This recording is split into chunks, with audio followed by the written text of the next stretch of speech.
Hey guys, Assalamualaikum and welcome back to another video. Hope you all are doing good. This video based on 9 simple things that make me happy. அது என்னென்ன அப்படின்றத இந்த vlogல வந்து share பண்ணியிருக்கேன். So vlog அப்படின்றதுமே வந்து பார்த்திங்கன்னா ஆஸ் ஏ ஹோம் மேக்கராக ஆஃப்டர் மேரேஜ் ஹஸ்பண்ட் பேபிஸ் அந்த மாதிரி இல்லாமல் என்னை சுற்றி இருக்க குட்டி குட்டி விஷயங்கள் வச்சு நான் எப்படி வந்து என்ன என்கேஜாக எப்படி ஹாப்பியாக வந்து அதை எடுத்துகிட்டு போகிறேன் அப்படின்னு தான் இந்த vlog வந்து இருக்கும்.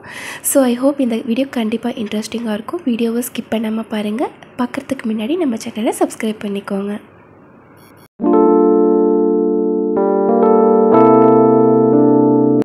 First thing journaling.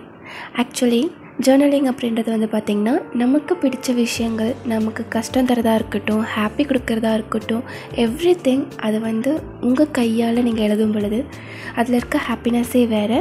அப்படி இல்லைன்னா உங்களுக்கு பிடிச்ச ஒரு பாசிட்டிவான கொட்டேஷன் வந்து நீங்கள் எழுதும் பொழுது கண்டிப்பாக you feel better.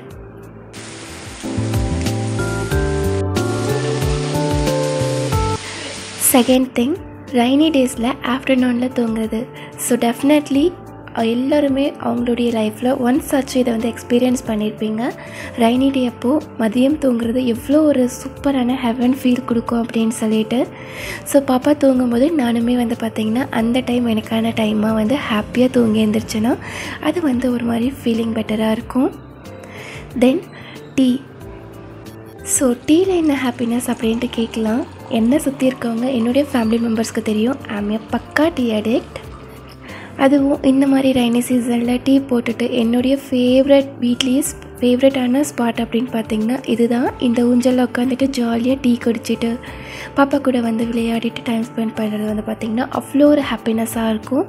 So that thing make me happy.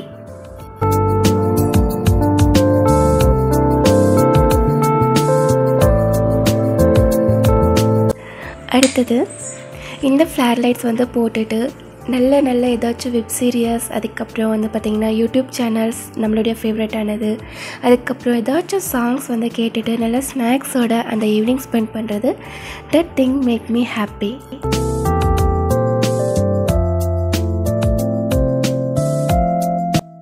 Another thing evening டைமில் எப்போவுமே ஒரு நல்ல குட் வைப் கொண்டு வரதுக்காக இந்த சென்டட் கேண்டல், அதுக்கப்புறம் தூப்லாம் ஏற்றி வச்சு ஒரு குட் வைபை வந்து நான் எடுத்துகிட்டு வர்றதுக்கு ரொம்பவே பிடிச்சமான ஒரு விஷயம். ஸோ அது செஞ்சுட்டு நவ்வே டேஸ் நான் என்ன கஷ்டமாக இருந்தாலும் சரி, என் அழுகையாக இருக்கட்டும், சிரிப்பாக இருக்கட்டும், நான் கொட்டி தைக்கிற ஒரே இடம் அஃப்கோர்ஸ் அல்லா மட்டும்தான். அவர்கிட்ட மட்டும்தான் என்னால் எல்லாமே வந்து ஓப்பனாக ஷேர் பண்ணிக்க முடியும். எனக்கு ஏதாச்சும் தேவை இருக்குது, எனக்கு ஏதாச்சும் சொல்லணும், எனக்கு ஏதாச்சும் அழுகணுன்னாலுமே நான் வந்து உடனே வந்து ப்ரே பண்ணிவிடுவேன். ப்ரே பண்ணிவிட்டு அப்படியே வந்து குரான் ஓதும் பொழுது அவ்வளோ ஒரு மைண்டுக்கு ரிலாக்ஸாக பயங்கர ஹாப்பியாக இருக்கும். So that thing makes me happy. So another one of course I'm a YouTuber. Past 2 இயர்ஸாக வந்து வீடியோ க்ரியேஷன், அதுக்கப்புறம் கண்டென்ட் க்ரியேட் பண்ணுறது எனக்கு ரொம்பவே பிடிச்ச விஷயம். ஸோ வீக்லி த்ரைஸ் ஏதாச்சும் வந்து வீடியோ எடிட் பண்ணுறது, ஷூட் எடுக்கிறது, இந்த மாதிரி தான் வந்து என்னை என்கேஜ் பண்ணிப்பேன். நிறைய பேர் சொல்லி கேட்டிருப்பீங்க பேபி வச்சுருக்கோம், இந்த ஒர்க்கெல்லாம் என்னால் பண்ண முடியாது, அவங்களையே பார்த்துட்டு இருக்க மாதிரி இருக்குது அப்படின்ற மாதிரி. ஸோ அது நான் வந்து ஒத்துக்கிறேன், இல்லைன்ட்டு இல்லை. அதுக்குன்னு நம்ம 24/7 வந்து பேபிஸே வந்து பார்த்துட்ருக்கிறது இல்லை இல்லையா. அவங்களும் வந்து விளையாடுவாங்க, தூங்குவாங்க. அந்த டைம் நமக்கான மீ டைமாக க்ரியேட் பண்ணிவிட்டு நமக்கு வந்து பிடிச்ச விஷயங்கள் செய்கிறது தப்பே இல்லை. ஸோ 24 hours இருக்குது. ஸோ நம்ம கையில் தான் இருக்குது. நெக்ஸ்ட் திங் மைண்டில் ஏதாச்சும் கன்ஃபியூஷன் அப்படி இல்லைன்னா எனக்கு வந்து போரிங்காக ஃபீல் பண்ணுறேன் அப்படின்னு சொல்லி நினச்சேன்னா அந்த டைம் எனக்கு வந்து கை காலியாக, அதுவும் கையில் ஒரு ஹென்னாக இருந்தால் போதும், எனக்கு பிடிச்ச ஏதாச்சும் ஒரு டிசைன் வந்து நெட்டில் எடுத்து வச்சுட்டு கையில் வந்து போட்டு பார்க்குறது ரொம்பவே பிடிக்கும். அந்த ஸ்டைன் இருக்கிற வரைக்குமே அந்த ஹென்னாவை பார்க்க அவ்வளோ என்னை நானே வந்து இம்ப்ரெஸ் பண்ணிக்கிற மாதிரி இருக்கும். So that thing also maths me happy. So இதெல்லாமே வந்து பார்த்திங்கன்னா சின்ன சின்ன விஷயங்கள் தான் நான் இன்றைக்கி வந்து ஷேர் பண்ணியிருக்கேன். ஆஃப்டர் மேரேஜ் வந்து லைஃப் அப்படி இருக்கும் இப்படி இருக்கும்னு சொல்கிறதெல்லாம் சும்மா தான். நாமளே வந்து பார்த்திங்கன்னா ஹாப்பியாக வச்சுக்கிறது நம்ம கையில் தான் இருக்குது. ஸோ இந்த vlog வந்து கண்டிப்பாக உங்களுக்கு ஹெல்ப்ஃபுல்லாக ஏதாச்சும் ஒரு வகையில் யூஸ்ஃபுல்லாக இருந்திருக்கும்னு நம்புகிறேன். So see you on another video. Until then, bye.